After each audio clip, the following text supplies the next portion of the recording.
Welcome, everybody, to another episode of Manifestation Real Talk.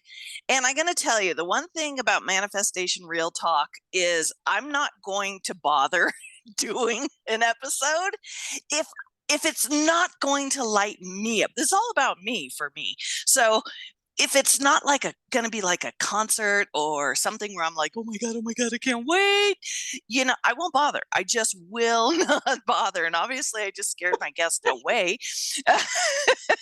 With me today is Miss Ramona Galey. Now, in one of my other previous podcasts, she's been on, so we know each other pretty dang well. We work together very, very, very well when it comes to magical, mystical, metaphysical, and on and on. It obviously lights the two of us up. So let me introduce this gorgeous woman. This is Miss Ramona Galey. She is a vibrational mentor. She is, if you need a label, she's a life coach. But more than anything, she's a channeler of Oprah, which I say Oprah is her extrovert self. And and I'm going to let her, talk and introduce herself. But she's also the author of the newly published book, From Lonely to Fearless. There it is. Oh my gosh, they're so excited. When I saw that she had just published it and it finally just came out, and everything finally being the big word here, I think people have been bugging her to publish a book for a long time. I was like, oh, we got to talk about this, because guys, when you get somebody who is like us, like all of us, because if you're tuning into my channel, yeah, we're all in the spiritual closet. Yeah. It's like there's this part of us that wants to burst out, and it's magical, and it's I dream a genie, blink your eyes and poof, there's what you want. And it's all of that. And to embody that, to step up, to embody that is one thing, but to write a book, to bring out all your deep, dark secrets from the closet. Oh, we were talking earlier. I told her, I said, this takes a big brass hairy pair of ovaries, but let's just say it takes one ironclad vagina, because balls are weenie. You just flick them and they, drop the person to the ground. So we won't even go there. But anyway, Ramona, go, darling, go. Kristen, I was very, very, very, very, very, very glad to be here. We always have so much fun. And so, yeah, let's rock and roll. And hi, everybody, and thanks for joining. And we're going to have a great talk today. I don't know where it's going to go, but it's going to go someplace wild and crazy. And I would just want to respond to that one reference to balls. Now, I say we women have balls too. We wear them on our chests. Yeah. Oh. So that's my answer to the whole ball. But yeah, let's talk about what I don't want my boobs getting hairy. Come on. I didn't say hairy balls.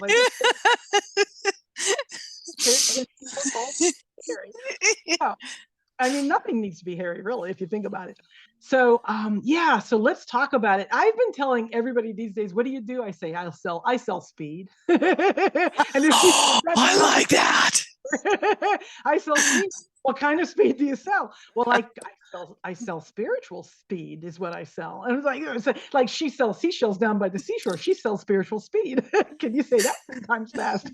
And so, so that's what I do. I help people who have been, putting in the work, putting in the focus, putting in the practice, doing the processes, growing, and want to go faster for whatever reason. Either you've hit a plateau, or you can feel that kind of glass ceiling, coming up, or you can just feel like you're getting in your own way somehow.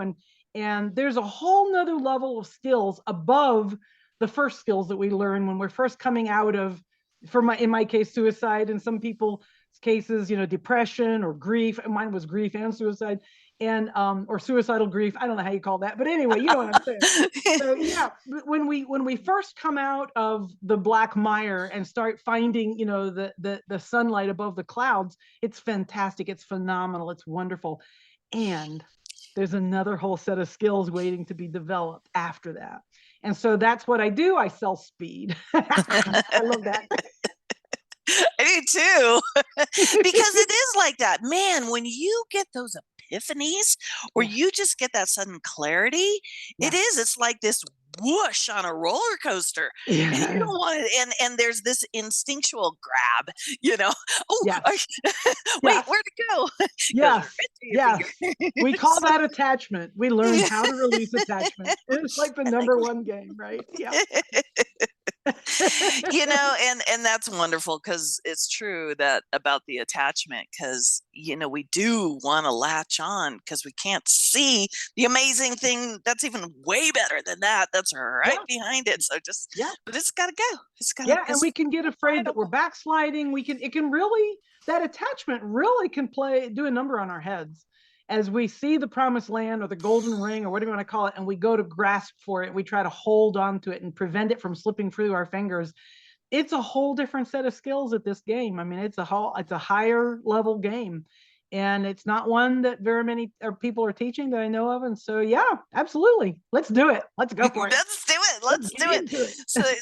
So just to start us out, what like and it's kind of hard to say there's a big event, a big manifestation event, a big introduction to you of magic that just kind of made you go, this is my career choice, this is my life choice, this is what I am doing for the rest of my life. Oh my god, I love this. If we're talking about that roller coaster ride, Yeah. so if something really stood out for you, and I know on your website you do talk about you were hiking and Oprah came through, but if there was something, it's funny because you can kind of, if you really focus on it, you're like keep going back and you keep going Yeah. back and you're like, oh well, wait, when I was little I believed in ESP and wait, but if there was one that really gave you the boobs to step out of the Thank you. closet.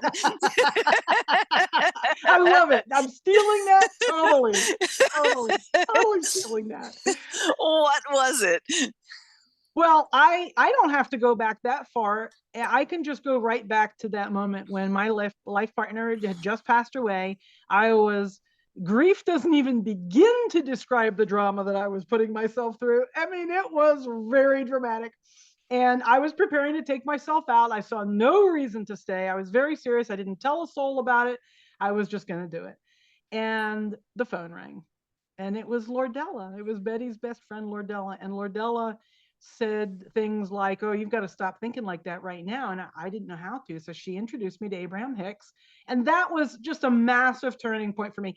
Everything that has happened in my life since then can all go back to that point. Yeah, I can go back and before that and see all kinds of synchronicities or momentum or personal preferences or early decisions or whatever, but that was the turning point. Up till then I had no spiritual paradigm. I had tried to adopt a spiritual paradigm. I hadn't been able to find one that I could even remotely believe in.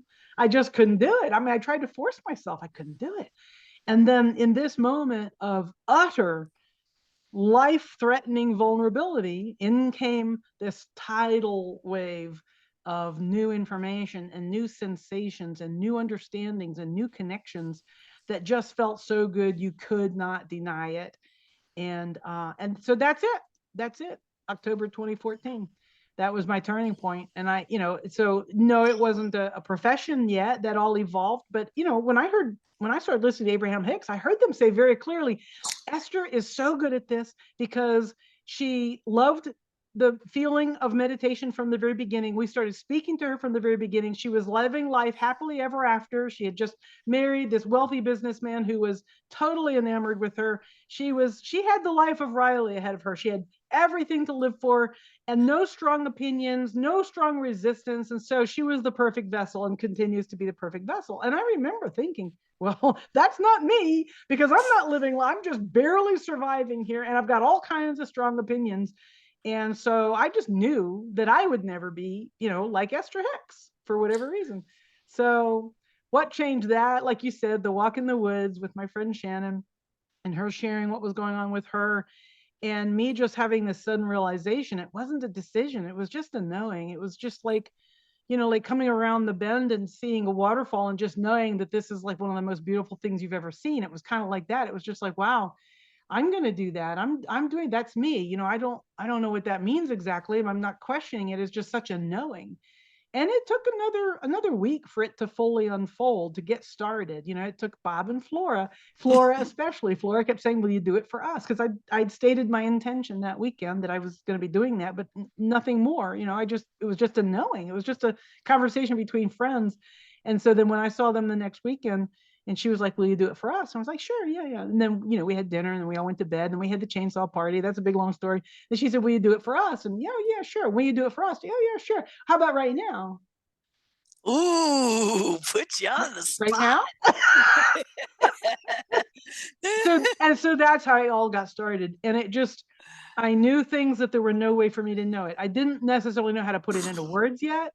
I didn't know how to translate very well from Oprah to my words to the client, you know, but all of that it all came very Oh, yeah. quickly, and it all unfolded and it's been like a snowball rolling downhill really ever since. It's took a while to gather speed, but it was very consistent. The momentum was there. I just kept letting it unfold and unfold and unfold and unfold and unfold. And it continues to unfold. It's unfolding much faster now than it did then. But you know, I sell speed. So so I like speed. So yeah. So here we are. Here we are. Let's do it. Let's go for it. That was awesome. But I sell speed, so it's all good.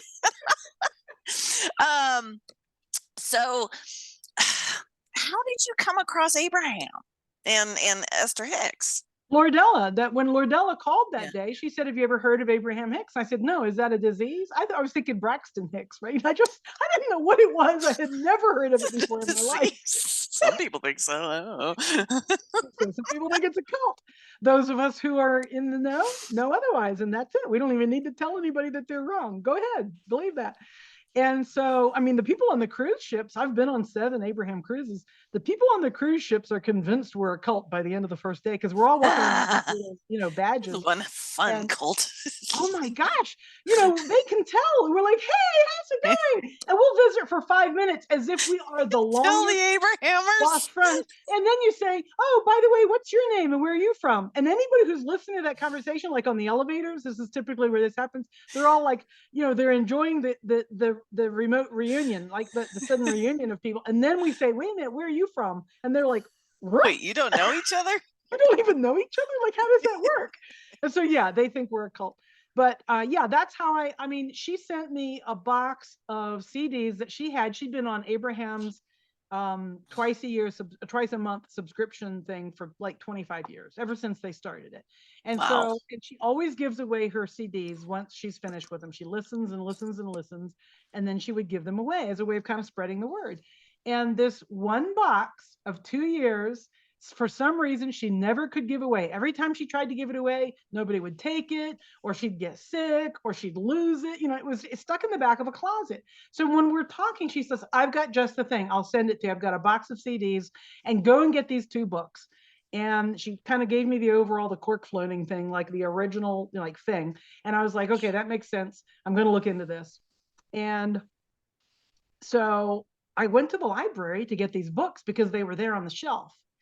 Now, Kristen, I checked for like once a month for several years after this happened. Those 2 books, Asking It Is Given and Getting Into the Vortex, are always checked out. Always. But when you were there, they weren't sitting there. That's right. They were both sitting on the shelf. So I started reading them immediately. I didn't know about YouTube and all that stuff yet. But when the boxes got there, you know, the Getting Into the Vortex has a CD in the back, or at least it used to. It's probably an MP3 now, but you can listen to their guided meditations. So I started listening to that, and that was such a lifeline. Those guided meditations, and just the reading, starting to get my mind around the concepts, the philosophies that they were teaching, and then I discovered that you could go on YouTube and put in Abraham Hicks plus any subject, you know, abortion, death, grief, you know, whatever you want, whatever the most controversial thing you can think of, and then you can listen to them talk about, you know, reference to that particular issue. And then I discovered the Facebook groups, and then after that, it was full immersion. And those two years of CDs turned out to be the year before. I got them. I put them all in chronological order, and I started listening. So they were the year before and the year after Jerry's death. So I got to know Jerry. I got to know Jerry and Esther. I got to know Jerry and Esther and Abraham. And then I got to watch her go through his death and come out the other side. That was what I needed. That was why she hadn't been able to give away those 2 boxes of CDs, because they were for me. And when you get that kind of a sign, like I get chills even today just thinking about it, like there's a knowing that cannot be denied. It's not like, oh, I saw 333 and so therefore, my this is the house I should buy. It wasn't, I mean, not to denigrate anybody but a lot of people see those kinds of things. And me, I kind of prefer being hit upside the head with a 2x4. Nothing subtle, So that box of CDs was probably one of the biggest like representations of this is it. Yeah. Plus just the resonance, right? Which at that time I didn't trust as much. I trusted it a fair amount, but not as much as I do now by a long shot. Now, if something hits me, physically like that, I'm like, oh, I'm listening. Ooh, What's going on? hits you I don't care. physically. Well said. I don't care how illogical it is or how much it costs or how much it pays. When it hits me like that, I listen. And that's probably my biggest takeaway from all this. Like, we have our guidance. All we have to do is remember how to listen to it and how to go along with it. We know how, but we've covered it Gotta up with a write that bunch of down. junk. Sit down, shut up, walk in a straight line. Don't say what you really think. Be polite. Sacrifice, pay no pain, no gain. Like all this stuff that they teach that we absorb. It's our choice. We absorb it. It's pretty hard not to, but we do. It's our choice. So it's just a matter of figuring out how to let all that crap go again. Yeah. To have the boobs to do that. It takes boobs to do it, to go It's gonna be against the all of title that. of this It this takes boobs. episode. It takes boobs. It takes boobs. Boobs or balls, your choice. So Let's I put it. don't forget. Oh my gosh. I love that you said hits physically, because that is the difference. That Yeah. is the difference between full submersion and Neville Goddard calls it the what is it, the price of the great pearl, or buying the great pearl. And what the great pearl is this, whatever this is for you on a spiritual belief level, whether it's law of attraction, law of assumption, law of yourself, whatever your belief is. If you're playing the game of, well, I'm just going to stick my toe in, but and yeah, I can understand how it would apply to, beliefs about this and this, but when it comes to money, no, see, Yeah. that's not when you fully, arms wrapped around with, and it's not something you can do. It's just, in fact, I just wrote a blog last night about this. It's just a sudden, it's like I use the analogy, you decided to change your hair red, even though you're red. You decided to change your hair to red, and now you're a redhead. Now you're walking around as a redhead, and Yep. it's nothing more ceremonial than that. You can't spin under the full moon for 5 times to the left and make this happen. Yeah. It's when you suddenly decide, this is me, Yeah. and not from a demanding, but from a, oh my gosh, this is me. Yeah. It's It's a now. recognition. Yes, now it becomes Recognition. physical. Because those whooshes, those, Yeah. what Sonjala calls breaking the brain moments, are physical. Yeah. You can feel your whole self just whoosh, and Yeah. I love that. Yeah. You said the whole cork floating. Mm-hmm. For those people that are on here that don't know what that means, explain what that means for you. Well, I'll just give you the very short version. I can't necessarily quote it verbatim, but the principle is that we are all like a cork. And so if you can imagine a cork and floating in the water, and if you pull that cork down, like let's say it's attached to a line, with a weight on it, like if it's using it as a bobber, like for fishing or something, and the weight's too heavy, it just pulls it down until the weight hits the ground, and then the cork's like in the middle of the water. It's not floating on top because it's being held down. And we are like that cork. And all of our unaligned beliefs, whatever they are, anywhere from, mass murder to suicide to anger to just boredom or whatever it is, anything that's out of alignment is going to hold us down under the water. And all you got to do is let go of that thing, that line that's holding, that has the weight on it, and it go right up to the top.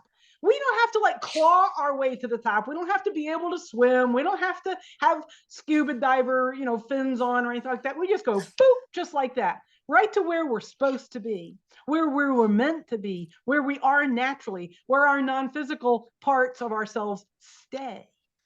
Like it's right there. And so as soon as you let go of that limiting belief or that negativity or that attachment or that whatever it is, boop, you just pop right up to the stop. And then you're like, woo! It feels hell no. Letting go of the hell no's. Yeah, right.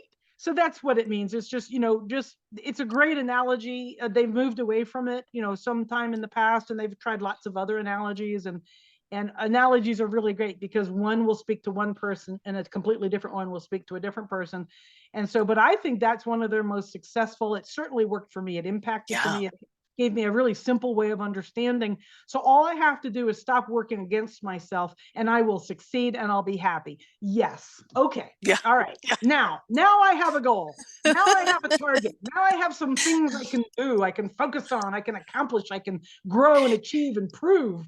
That was me back then. I could prove myself. Yeah, all of us.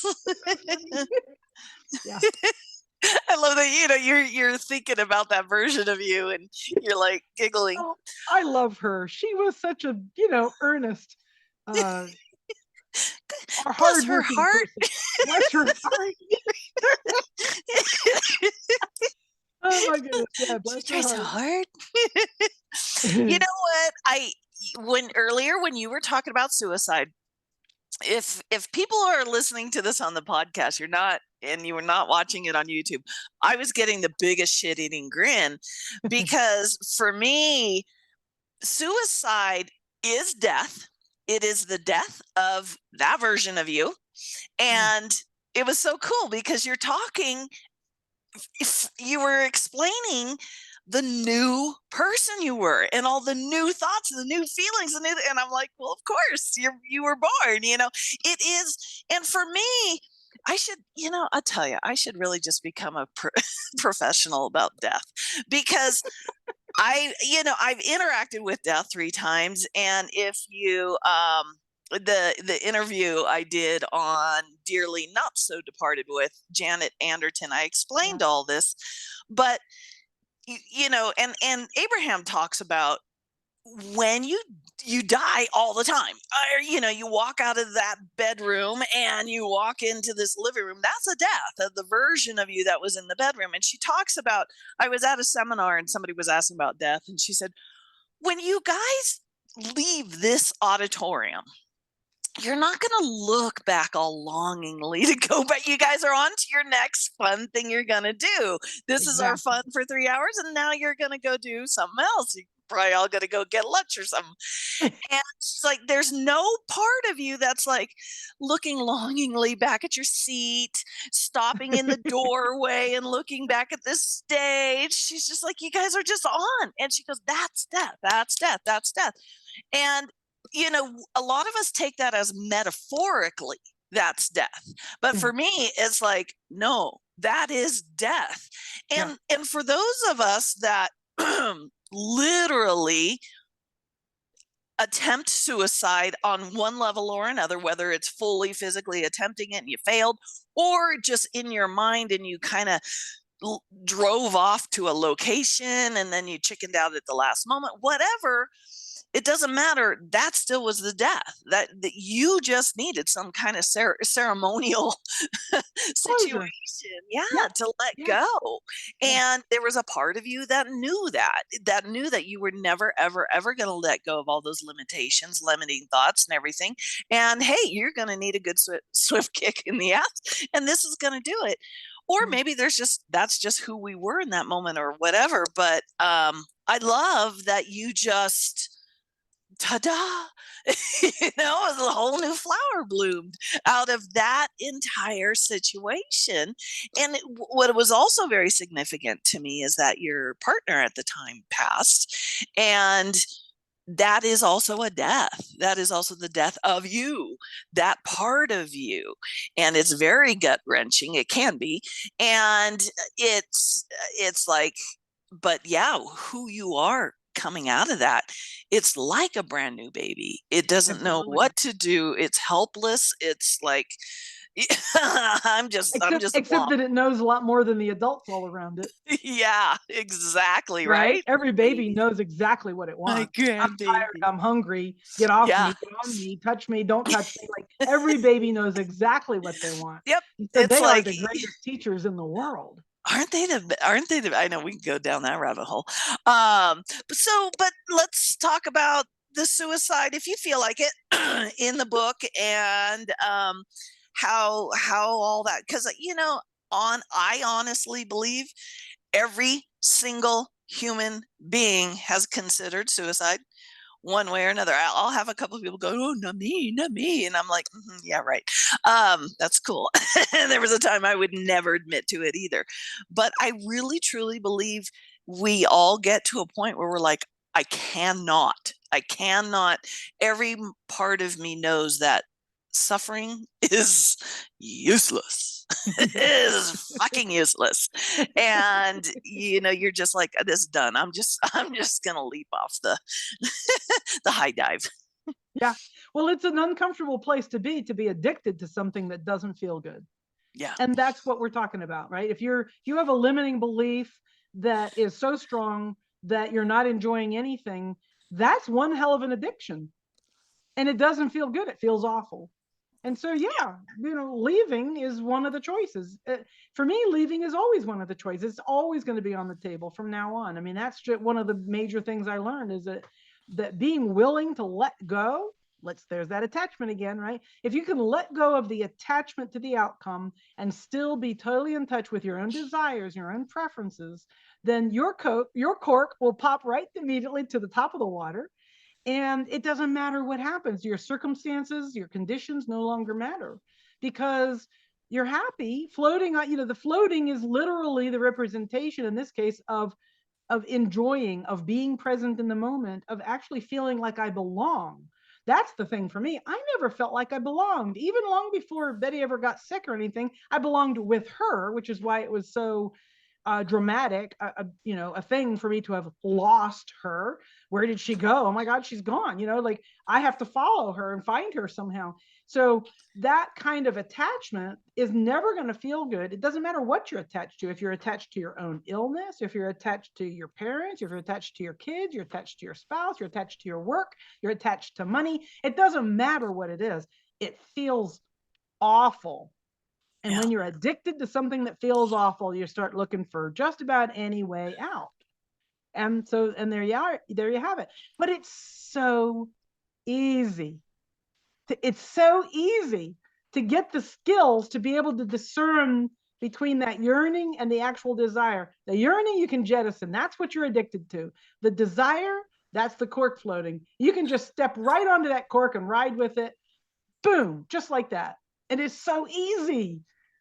It's so easy. I love that. I love that. That was wonderful. And I love that you said that you just want to leave. And there's pivot, you know. Yeah. It just pivot. Just turn the fuck around and go the other way. And I I was laughing when you were talking about how all the Abrahamers on the cruise are just like, "Hi, my long lost best friend who I've never met." Right. It really And is like that. It's an astonishing feeling the very first time. And I mean, it's wonderful feeling every time but that first time I was like a kid in I a candy store or at a belong. circus or something. Yeah, I know. I belong. Exactly. I belong to these people. These are my tribe. I don't know who they are. And I never got to know even the first names of most of them, but yet there was a sense of extended family. It was like being at a big family reunion, and there's no, sourpuss Uncle Joe off in the corner, or cousin Mike who's, not happy about something or other. There's just all this love, and it's just a personification. It's an anthropomorphization, I guess that's a word, of the non-physical.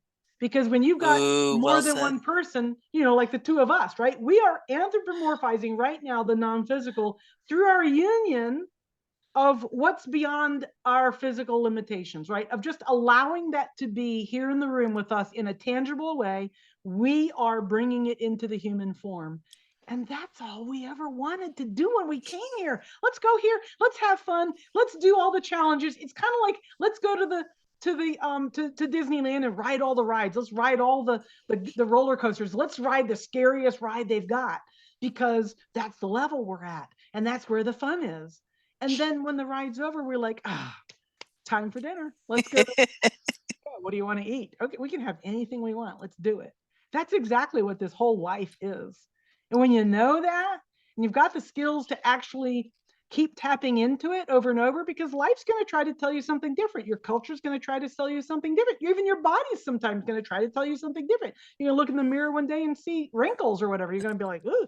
So there's a skill there of navigating all of that, of riding on top of all of that, and just having a friggin' phenomenal time doing it. It's really something. Isn't it funny that we want to share this with everybody? We want to bring, like you and I were talking the other day, and you're like going, "Come on over here! It's wonderful! It's exciting! It's so fun!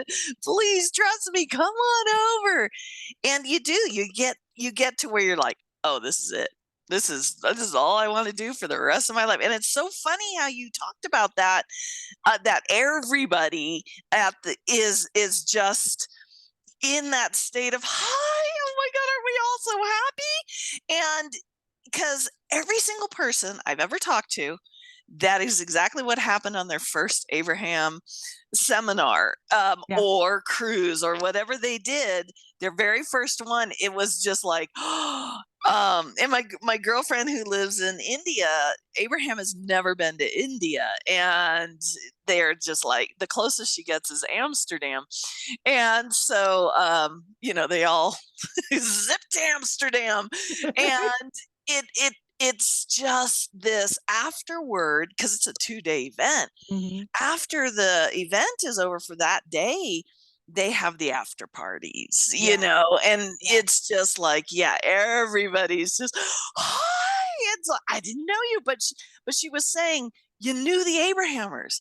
You Yeah. could tell. Now, some Yeah. of them were still wearing their little lanyards with their name tag. She goes, but a lot weren't. But you could still, she goes, you could just be walking You pick anywhere. them out of a crowd. You could, Absolutely. yes, she goes, Yep. you just knew the Abrahamers. And she goes, and there was this falling into a conversation as if it was a continuation. And yeah, you never met this person before. Yeah. And yeah, I'm like going, that's the life I see. Yeah.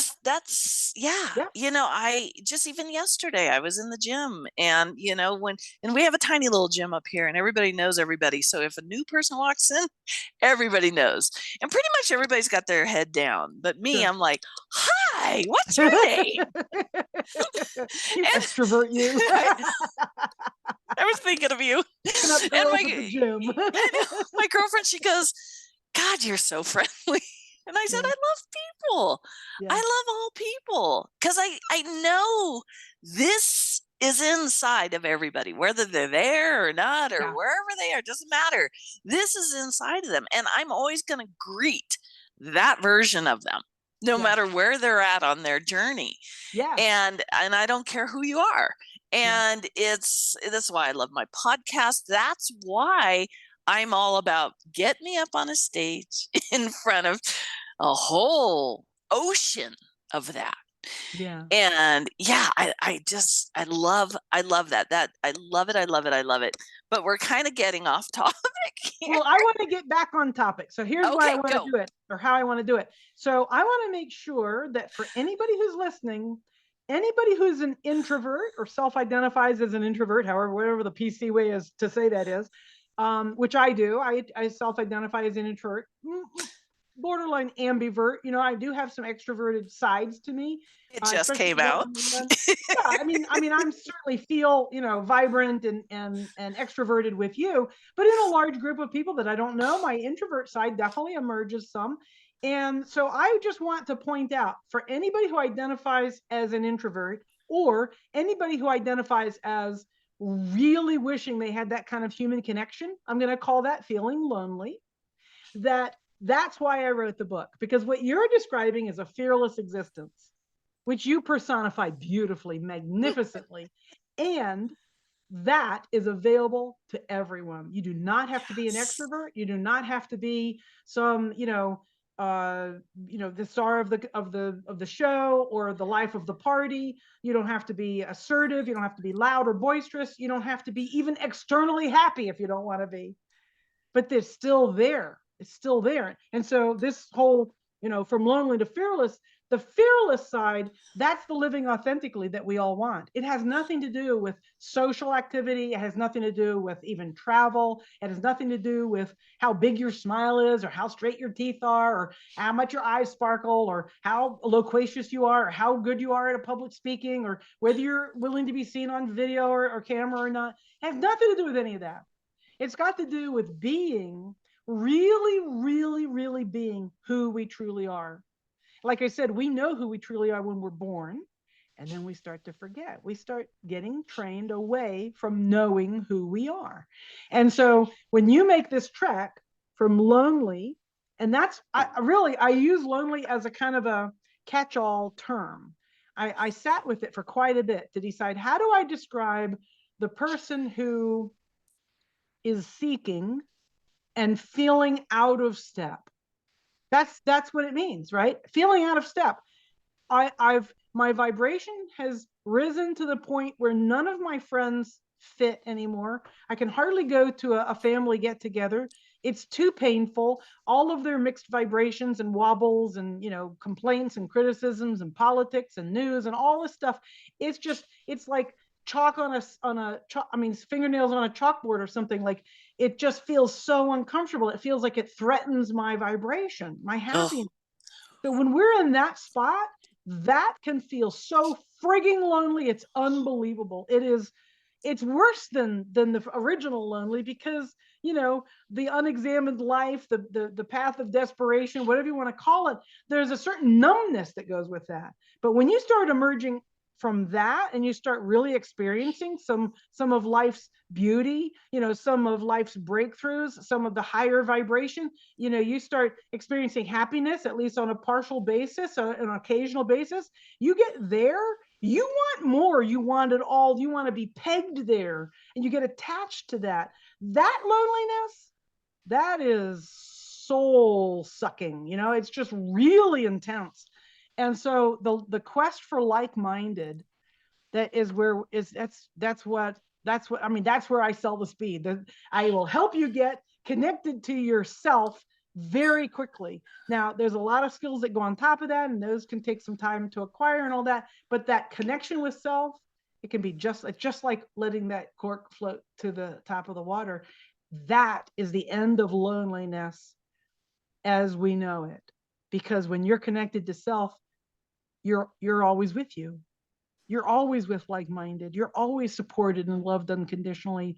It's well an said. amazing feeling to even try to describe. It's such a feeling. And people who've never felt it, or who felt it when they were younger and haven't felt it for a long time, it feels too good to be true. But that's what it's about. It's about stepping from loneliness into who you truly are, and that's where the fearlessness comes from. It doesn't come immediately necessarily, but it does come. It comes pretty quickly. It comes in a speedy way, you might say. That's so good, because I was able to cross off one of my questions for you, which is, who is your book for?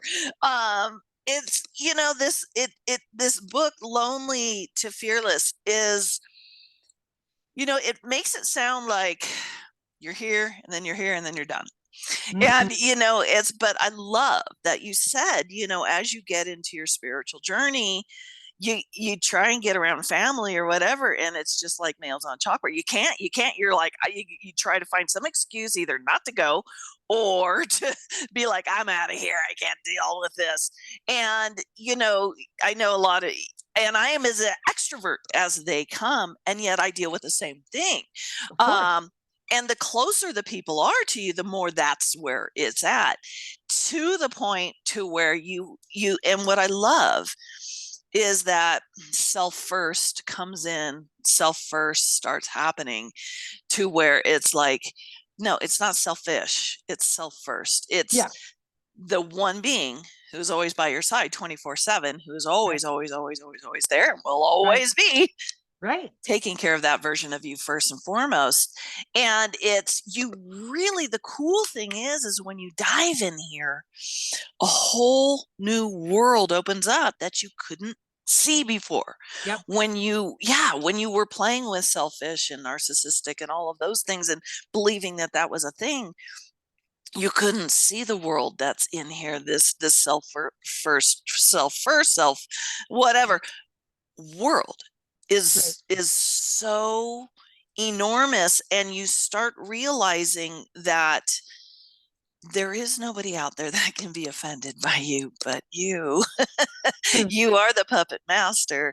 And it's so empowering, it's so enormous, it never ever stops getting more enormous. But I love that you said that, because I fully identify with that. I fully identify with, my just this last year, my father just had his 98th birthday. I mean, the guy is never going to stop. He's going to outlive us all. And, all my brothers, I'm the youngest of 6, all my brothers and sisters, everybody was there. And I was like, nope, I'm not going. And the funny thing is I wanted to take my grandson, because there would be somebody there I could relate to. At the time he was 4, my 4-year-old grandson, because I knew there would be like somebody I could relate to there. And they're like, no children. I'm like, then I'm not fucking coming. 2 children, that leaves me out. I know. I can't. He said no children, so. But and the thing is that when we feel that, Esther and Abraham kind of coined this early on. They called that, as the story goes, Esther said to Abraham, I think I'm becoming a vibrational snob, because now I can't stand to be around, not people, I still love the people, but their behavior sometimes just really is really uncomfortable to me. And here's the thing, we start to become vibrational snobs about ourselves. Yeah. That's even harder to deal with, because we can't leave that party. That party goes with us, right? We can't leave the family reunion, because that family reunion goes with us when we're at odds with ourselves. And we say things like, what's wrong with me? Or what did I do to attract that? Because I've got this wobble. And I've gotten, once you've experienced a fairly consistent higher vibration, it doesn't have to be through the roof, just higher than it used to be. Well, you get used to that. And then when that wobbles, which of course it always does, we're on the physical plane. Shit happens. It calls life happens. Physical plane happens. And so somebody dies, or somebody hits your car, or whatever it is. And so you feel yourself wobble, then we have this tendency to apply that entire vibrational snobbishness back on ourselves. And that is lonely. I should know better. What did I do to cause this? What's wrong with me? I can't think of a less comfortable conversation or concept, right? So it's even coming back to that whole thing of that I'm fine wherever I am. When I'm connected to me, I can really feel it. When I'm not feeling connected to me, that's my number one job. It's not to get away from, people that I don't agree with, or people that are complaining, or, protesting, or whatever it is. It's not to really isolate myself, even though, I went and, I spent several years on the top of a mountain all by myself. I isolated myself for a long time to really get this concept. But when I'm connected to me, I could be in the middle of New York with riots going on. I could be in a prison, with the roof falling down. I could be anywhere and still come back to me. And all that means is come back to that authenticity of who I really am, that fearlessness that says, all is well. It doesn't matter what it looks like. I can be happy under any circumstance, because there's a finer level of skill and experience and connection that it makes all the difference in the world. All the difference in the world. So yeah, I love that whole vibrational snob thing. I do too. I latched onto that for a long time. And I do find that the more I am up here, the more glaring the wobbles are. And I mean, they're like, and it's funny, it's like you don't really hear the refrigerator humming, but it hums pretty damn loud when you're suddenly trying to meditate quietly, and and you're Or like, make a God, that recording. thing is loud. Is it always been that loud? I think there's something wrong with it. Maybe I should call the repairman. You know, Yeah. yeah. And yeah, the higher I am, the more it's like, whoa, how the heck did I get here? Okay, let's go back up. In fact, even yesterday, I was watching a wonderful movie that Kate Hudson was in, and she ends up dying in it because she has cancer. And there's like this one point where everybody's around her hospital bed, and I'm just bawling. I'm just bawling. I'm crying. I had to get up. I'm like snot tissues everywhere. And fine. And I had this epiphany of, Kristen, this is a movie. This isn't real. This and the whole term, this isn't real, was just huge to me. It was like, do you want to get that invested? Which is fine. It's totally cool. It's an experience. You can get that deep into a movie that you feel like you're really there. But if you take a moment to step back, take a moment to get up and get a drink of water or whatever, you're not going to be crying anymore. It's all going to stop, Yes. because you're not in that, she's dying and it's sad. And, and you literally step away. And it's like, oh, I'm getting some water. Oh, maybe I want some tea instead. And you're in a whole nother world. And I realized in that moment that is exactly life constantly. That's the pivot, and it's funny. I came back to the movie. I sat down, turned it back on, and I couldn't find tears anywhere then she really died. And, and I was like going, this is very interesting, because that is exactly what death is for me when we're sitting there by our loved one's bedside, like you with, your partner, and me with my mother. It's not real. It is something we are just choosing to get into and have an experience and all that. And then at some point we get up and we move on to the next, and the tears are done. And it can still come around. I mean, I think that's the fourth time I've watched that movie. So, it still comes around. I can still get all lost in there and start crying. But it was just a very powerful availability to me of, remember, this is just a movie. This is just a movie. And it's so powerful how, for me, that's everything. That's everything. You never, no matter where you are, smack dab in the middle of it, you don't have to respond. You don't have to cry and get all COVID.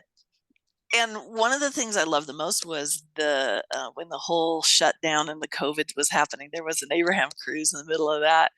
And one of the people was saying, she goes, we're watching on the news how, everybody's up in arms. She goes, but you leave your room and you go out in the aisleways or whatever, the Abraham cruise, and everybody's like, hi, how are you doing? Everything is awesome. We're all so happy. What do you mean we have to wear masks? Why? Why would we wear masks?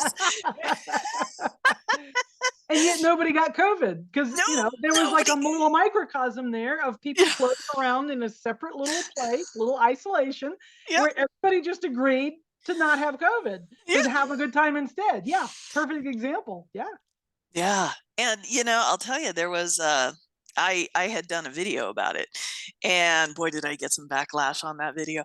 And I know some great big people that are down in the bleeding, and they needed everybody to be down there in the bleeding with them. And I'll tell you that one of my very, very close relationships that I had at that time, that was the death of that relationship. Yeah, to this day, that person still is like, it just, and I'm like, okay, but I can't. I know. Isn't and then I think that's what's important with this whole, in your book, is that when you choose to go from lonely to fearless, there will be people who they need to bleed to know they're alive. And they can't They will not go with you, and they will do everything they can And to that's make their right. ah, That's part of the fearlessness. Is I really want to say this for your listeners. I know you knew this, yes. but I really No. want to make sure that everybody gets this part. Like, no condemnation, no judgment. You can choose to stay in pain or sadness or resistance or whatever you want to call it, and you are still fulfilling your purpose. You're still on your path. You're still participating in the expansion of the universe. You're still doing everything you meant to do when you came here. The only difference is, and I love this distinction, Abraham made it decades before I ever heard of them. The only difference is, do you want to enjoy this process or not? Do you want to enjoy this experience or not? Because there's just infinite amounts of joy available to you here if you want it. You don't have to take it. You can say no. It's just like somebody invites you to a birthday party. No, I don't really feel like it. I'm just going to stay home. Like, you can literally choose, and we do choose every single minute of every single day, whether we're aware of it or not. It's almost all kind of on the subliminal level somewhere, but only because we've chosen, to be numb to it or to be not Yeah. mindful to it. And so, yeah, the person that's really committed to staying miserable, more power to them. I love them. I used to be afraid of them. I love them now. I love everybody. Everybody gets to choose. That's probably been the biggest breakthrough for me, is just really no judgment. Everyone gets to choose. And it's astonishing how much negativity some people will choose with a full smorgasbord fully in front of them that they're consciously aware of. And they don't make that choice. I can't condemn them for choosing something different from what I choose, because we all get to choose. Yeah. So, like, I just think that freedom that's it. That's the fearlessness.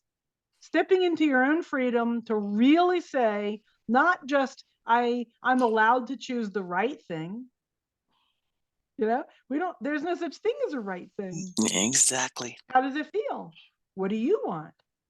You can do anything you want. You can be, do, or have anything you want. How does it feel? What do you want? If you want to feel better, let's find a better feeling thought. Let's start with a thought and go from there. Let's practice it until we get a lot of momentum so that it becomes easy. So that's not a matter of like recreating the wheel every time, something blows up, and the rest of the time we're just kind of numb. It takes mindfulness. It takes focus. It takes commitment. What we call discipline, the commitment to focus only on that which feels good. So screw discipline and adopt bliss. And that's pretty much it. Yeah.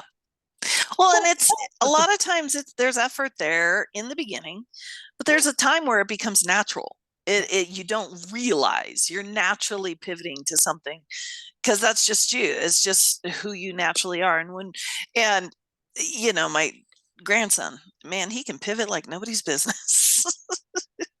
I bet. Little kids, they pivot. It's like, oh, don't like that. I'm going over here. And everybody's like, wait a minute, you must come back over here. And they're just like, can't hear you. Oh, I'm over all the here. adults want to talk about what went wrong. Let's talk about the lessons that you've learned. Let's talk about your punishment. Let's talk about consequences.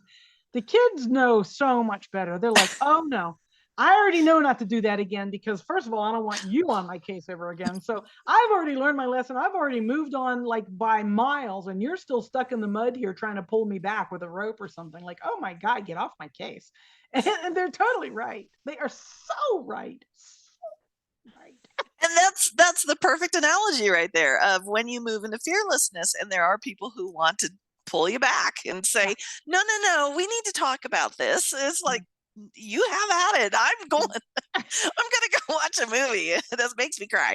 I'm going to go get some ice cream. I'm going to go do something else that I love. I'm going to go take a nap, whatever, it's, I have a video where I was trying to bring in his wisdom into one of my YouTube videos. And he just got up and went running off down the hill in the middle of the video. And I'm like, well, there you go. That's all the wisdom you need right there. There it is. And I just shut it off and went after him. And I'm like, okay, let's go over here. Yeah. I love that. I love that empowerment. But the thing is, he wasn't trying to do that. He just naturally It's just a naturalness. And it's, for me, that's like an enormous thing, is when I'm trying to do this or that, or that's where I can feel the hell knows. It's like, no, just relax and let the Yeah. naturalness arise in you, because that's that cork. Yeah. Naturally we float. That We are buoyancy. Yeah. natural floaters.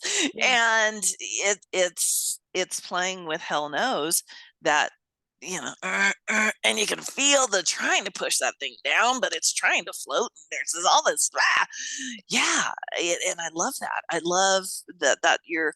I love this book. I love that you are really, because saying who's this book for is, yeah, that's fun to play there, but there is nobody out there who isn't on, and I don't care if it's Gandhi, I don't care who it is, who isn't at sometimes experiencing that loneliness of, there's nobody out here that thinks like me. And it's like, well, keep saying that and see how your world works. See how you like that.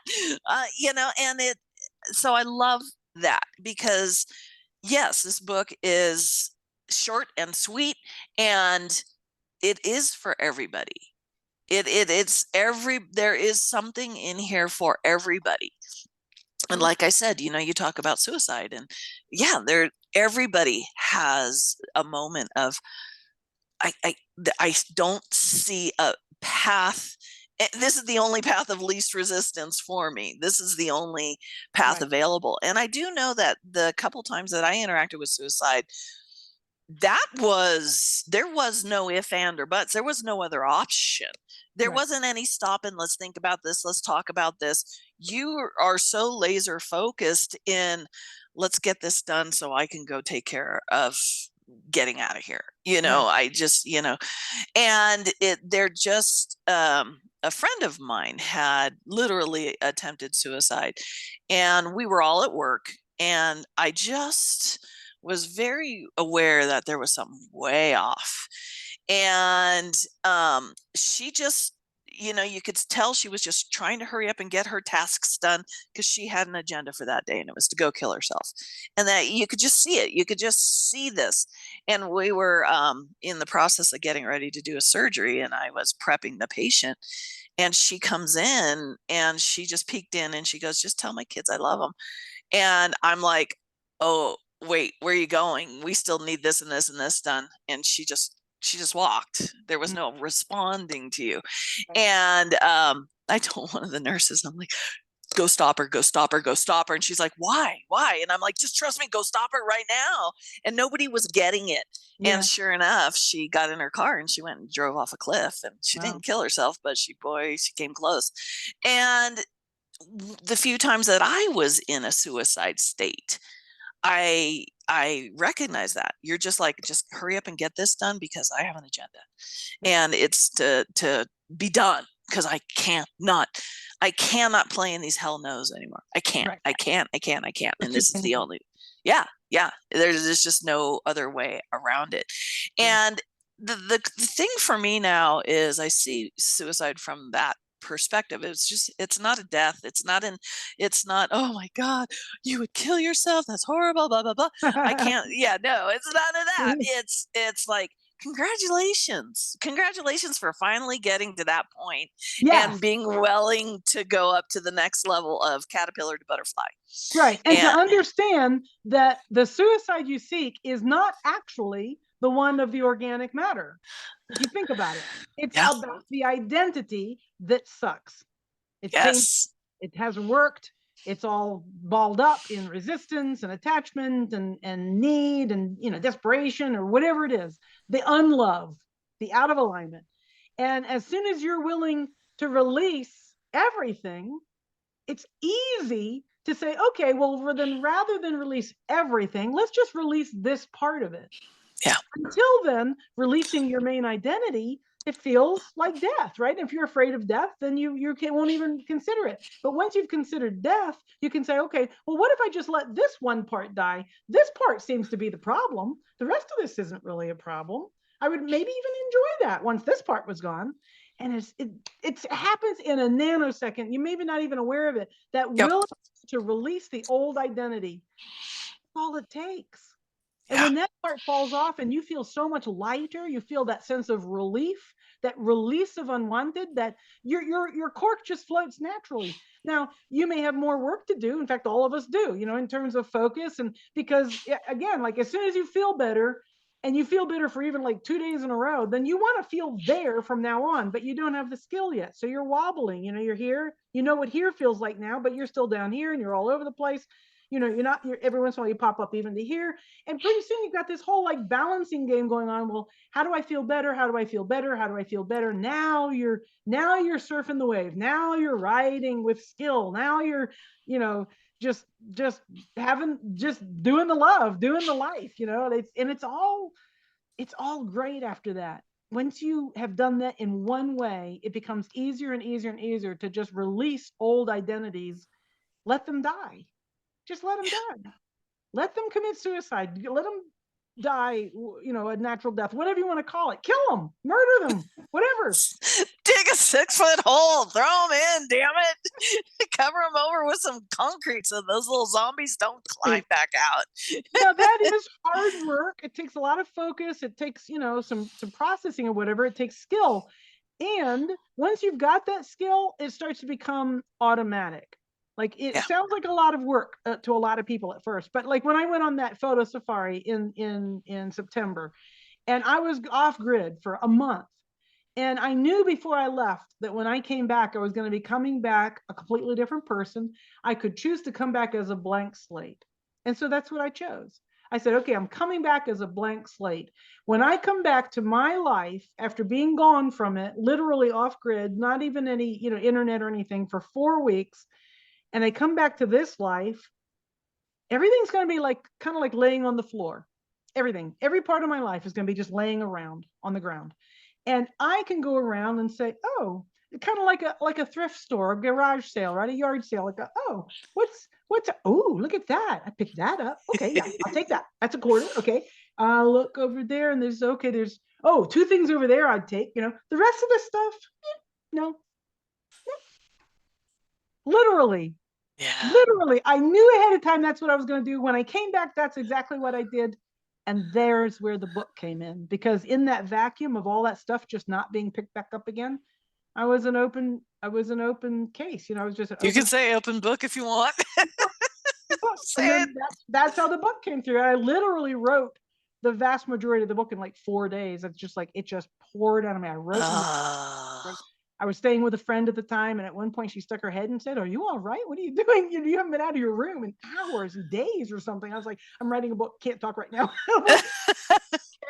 Go away. I'm writing a book. Like, what book? Like you never talked about this before. I said, "I never had." I talk to you later. Okay, I'm writing a book. And then when I finally had the most of it finished, and and then I continued to add to it, but the bulk of it was finished. The overall, everything. I added, more and more case studies and refined them, and I did some editing, but the vast majority of it, the significant portion of that book was written in 4 days. And for a while there, I was telling everybody it took 2 weeks because I felt like nobody's going to believe I wrote a book in 4 days. They're going to think I stole it from somewhere or something. I don't know. But yeah, no, I can admit it only took 4 days, and it was the most amazing process. The most amazing part of it, yeah, it's great to have a book. Yeah, it's great to put down in words how I really feel about stuff, because, and I'll say this to your listeners, everybody needs to write a book, whether you ever publish it or not, whether you ever show it to anybody or not. When you commit to putting how you feel, what you think, who you really are, what you stand for, your authentic self, onto paper, into words, it changes everything. It changes you. It changes how you look at yourself. It changes how you believe what you believe. It changes how you express it. It changes how people perceive you. So write the book. Just write the book, and figure out what you want to do with it later. Like just right now, just write the book. And so that's what I did. And it was just going to be, a little book that I was just going to hand out, almost like a freebie, to people. Get on my mailing list, get this book. And then it turned into more, and then it turned into more, and then it turned into more, and then it turned into more. And then when I was looking to publish it, I was talking to a woman, and we were talking about the different options. You can just list it on Google for free. You can just have it as a download. Even if you want to sell it, they have a little shopping cart. There's a way to do it very, very low key. And she said, well, really, you could do that. Is it just a matter of, do you want to make an impact on the world or not? That's the decision. Yeah.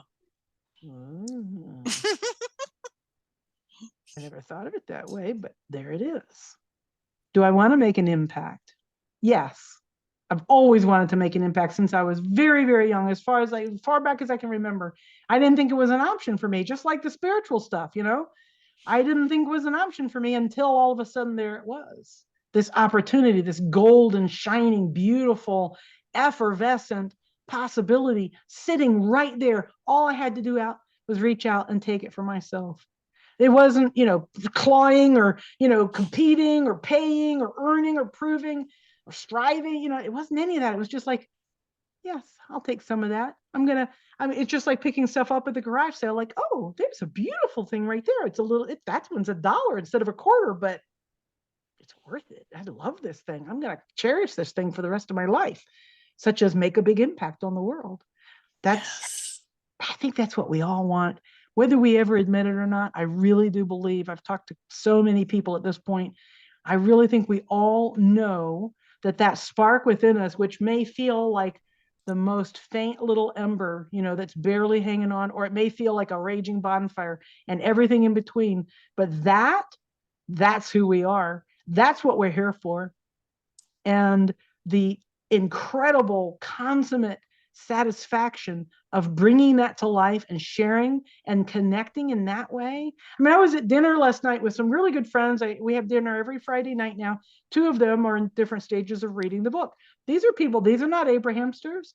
They're not law of attraction proponents. They're just really wonderful people that have their own belief systems. But they're positive for the most part. They're upbeat, they're successful. They're lovely people, intelligent, articulate, emotionally, just really a lot of fun, and I love them. But to have them be reading my book, are you kidding me? Yeah. There's nothing like it. There's nothing like it. I heartily recommend it for everyone. Just wait till you're in a coffee store and you see somebody reading your book, and it's a stranger and you don't know who they are, but there's your book. Wonderful experience. Thank you so much. I love this. This is so. Oh, that feels really good. Thank you. Doesn't it feel so wonderful? Oh my God. Yeah. You have a moment of, yeah. Talk about an orgasm. Oh my God. I love this. And I love that you told everybody you should write a book, because everybody has a book in them. And I've said this before, everybody has a book in them. And the funny thing is for me, criticism has always come from people who have never written a book. Sure. Really powerful authors and stuff are always supportive, are always just like, oh, I'm so glad you did this. I'm so glad you wrote that, and they never really talk about, for me, my experience is they never really talk about the content. They'll say, oh yeah, my husband and I sat and read this, and it was so wonderful. Just kind of reminded us of what we already knew. And but then it got back to, congratulations for taking that enormously bold step, because it's one of the boldest of steps, because you're laying yourself out there for criticism. And again, the only people who've ever criticized were people who've never had the balls to write a book. And it's like, I love you, but I can't take criticism from you until what have you done? It's like, what have you? That life lesson. Isn't that wonderful, like kinesthetic, tangible, like sensory way of reminding ourselves every day that you don't take your financial advice from your mailman. You don't take your advice from the person who cleans your house. You don't even take cleaning advice from the trash. Like everybody's got their specialty. And my specialty is knowing my own guidance. So anybody who's going to try to tell me what I should be doing, how I should be thinking, how I should be feeling, all of that stuff, that people-pleasing instinct that I think most of us have pretty strongly, And that's the most important thing for us to start letting go of, that people pleasing. Like, somebody is an expert, their opinion matters more than mine. They know more than me, or I'm afraid to lose their respect or their love or their companionship or whatever it is that I'm getting from them that I really value. And so I have to kind of go along to get along. And that thing right there, that's the core of loneliness. That's the core of separation between us and us. And when you can flip that switch even just a little bit, even just once, even just experiment with it, yo, baby, oh my God, you will never go back. You will never, ever, ever go back. Doesn't matter what happens, you won't go back. I love it. I love it. It is so empowering. It's so empowering. And the funny thing is I had my books just sitting around, and a friend of mine was an editor, and she's like, "We need to get those books out. They need to be out." And I was like, "Oh, well, they're not done." She goes, "Well, just let me read what you have." And that was so smart Good to for her. let her read what I have, because she Yes. goes, "These books are done." She goes, "There's nothing more." I'm like, "Well, they're only 60 something pages." And she's like, Mm, "So?" They're mm. done. They are done. You're not, she goes, "I don't want you to say anymore in there. It'll just get boring.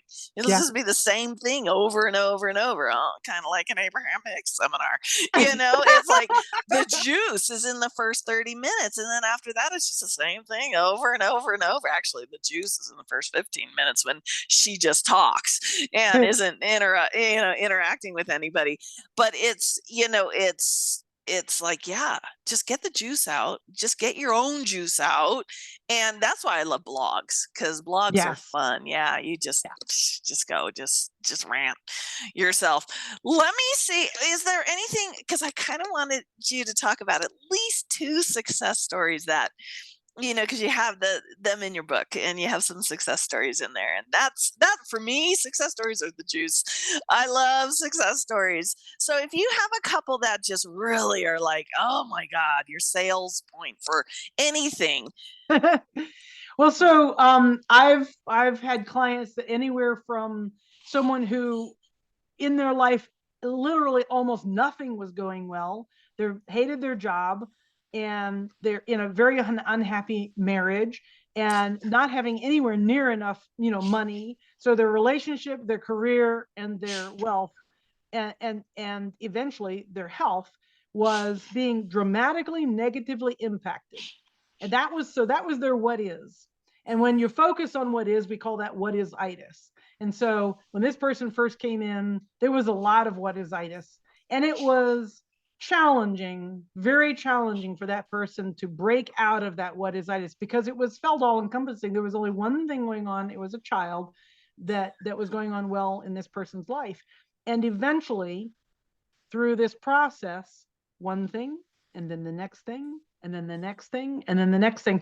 So the first thing that happened is that this person lost their job. And so that appeared to be like a big failure or a big, setback or something. It turned out to be the absolute best thing that ever happened. But it was like one category after the next, eventually resolved. And eventually just all of the resistance just fell away. And it looks like magic.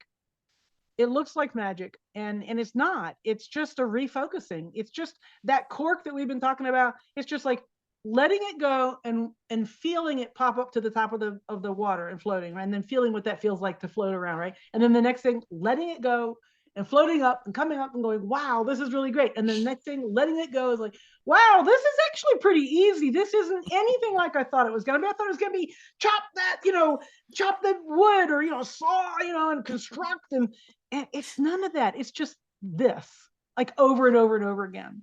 So that person went from all of that contrast. It included a lot of physical, medical issues from the past, and eventually a very traumatic medical issue in their present. And that person went from that all the way to now is a coach in their own right, heart-based, serving tons of people, helping people that specifically are going through what she went through very specifically. And I just love that. I just loved watching that whole trajectory for one individual person like that over a fair amount of time. And then all the way from that, which is almost like a complete remaking of the identity and the experience, and the complete emergence of a like a caterpillar to a butterfly, which is kind of the way I see my own trajectory, all the way up to some clients where came in already a butterfly, a butterfly that just wanted to go faster, a butterfly that wanted bigger wings, whatever I that want to butterfly be an kind of breaks eagle. down. Right? Yeah, exactly. And so with that person, we just worked on, they were already a coach, and working on refining their technique with clients and stuff. And so that's what we worked on. We worked on, how does it feel when a client does this and you feel like you've reached this kind of block with that client? Come back to yourself. How does that feel? What outcome do you want? What outcome do you really need to focus on, or what sensation, or what do you need to focus on in order to stay detached from the outcome, like those kinds of very high level stuff, and everywhere in between.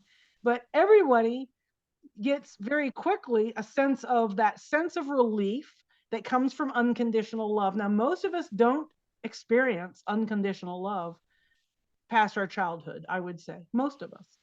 I was very, very blessed to experience a fair amount of unconditional love, much more than most humans can give, from my partner. And I also was able to give unconditional love to that partner. So we had this like really 24 years of bliss for the most part. And so I had a little bit of a head up, or a step, or a foot up, whatever you call it, leg up. There we go. And compared to a lot of people who've married the wrong person and stayed with them, had children with them, or they've gotten into the wrong career and they feel stuck there. There's a lot of sticking places that can happen when you're not on the path that's the most satisfying. And so everything in between, it can be from the most basic level of nothing's working well, all the way up to everything's working well except for this one thing.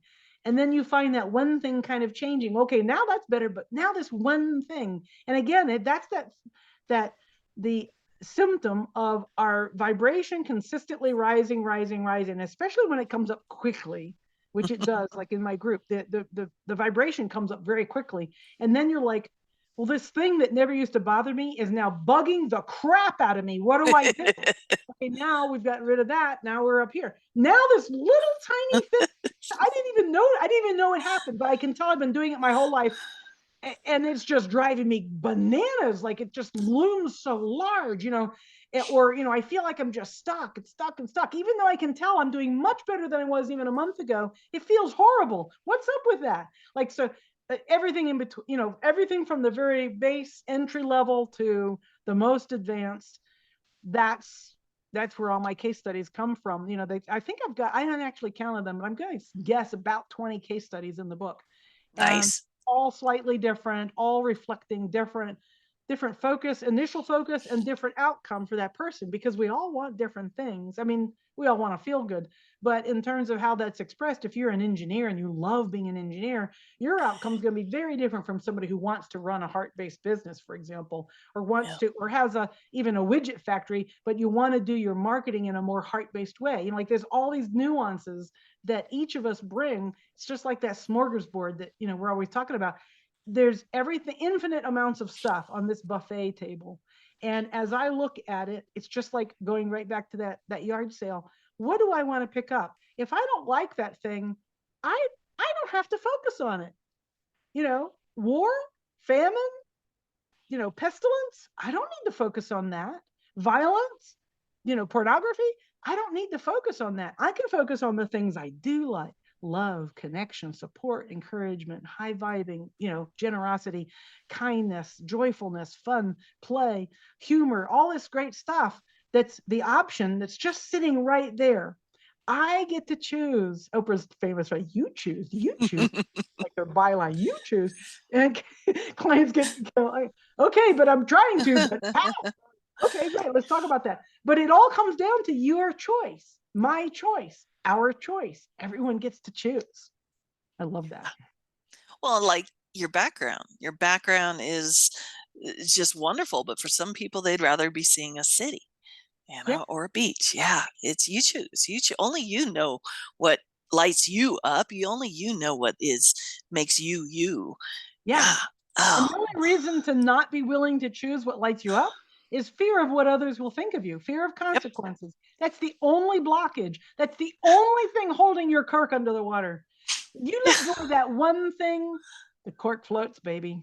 The cork turns into an armada of ships that are well armed and well provisioned and with wonderful intentions. I mean, it just Yeah.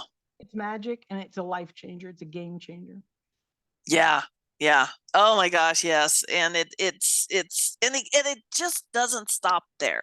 You think, we talk about like the cork floating to the top as if there was a top, as if there was a ceiling. It's an infinite raising and an infinite expansion.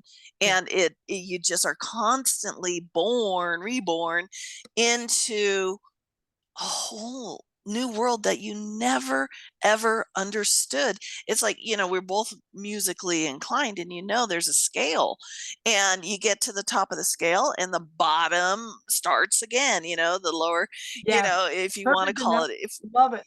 I know, and it just keeps going. It just keeps going. And on a piano, yeah, you get to the highest key, and that's the end of that piano. But there is higher keys. You can keep going, and you can keep Yeah. going, and you could be like, wow, I never knew there was a tone like that. I never knew there was something like that. And it just keeps going. It just keeps going. It just Yeah. keeps going.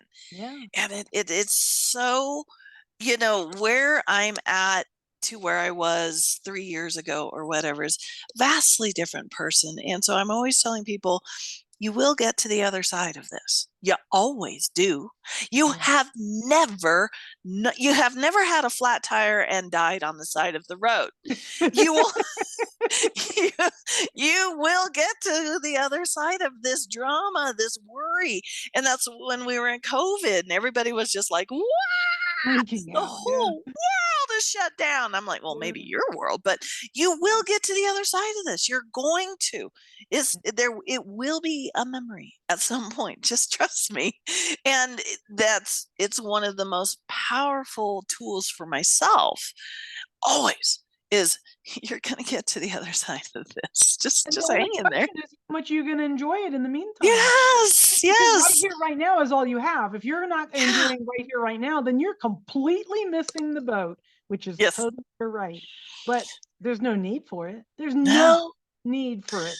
There's no need to be unhappy and to be missing the moment right here, right now. None. There's no nope. requirement. There's no physicality. I don't care if you're terminal right now and getting ready to die tomorrow. Right now, you can enjoy it. You can enjoy yourself right now. I don't care if you're in horrible physical pain.